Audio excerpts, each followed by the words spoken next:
What kind of stories came out of the individual stories? And some of the material is quite harrowing.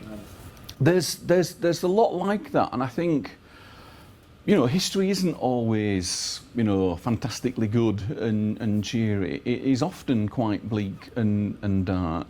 And so I guess the reason why these records in particular are like that is that in 1834 they set up a new system for provision of relief, and it was a kind of divided system. It was based upon a deterrent workhouse. So part of the idea was to deter claimants for relief. It was to kind of a workhouse test. So it's a deterrent system. And that means, of course, that people were deterred. And one of the things that the volunteer editors are finding and have found are stories of individuals who refused to go into the workhouse. And then, of course, the claim being that they've starved outside. So you do get those kind of harrowing stories of people who were afraid to claim relief because relief was thought to be obnoxious, was thought to be quite unforgiving and harsh.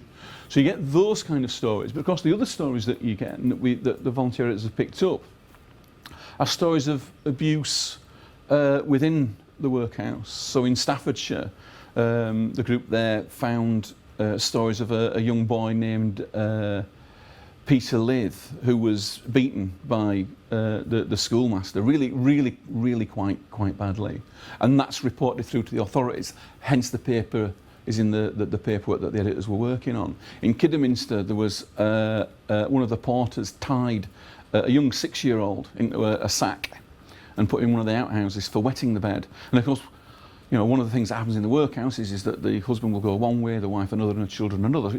It's quite a harrowing event anyway for a child to be taken to the workhouse. To then be punished like this for being upset for wetting the bed simply takes that a little further. So those are the kind of stories that you can get from this kind of material. And as far as I'm aware, in terms of its detail and richness, this is the only source that gives you that kind of picture for what's happening to the poor in the mid-19th century.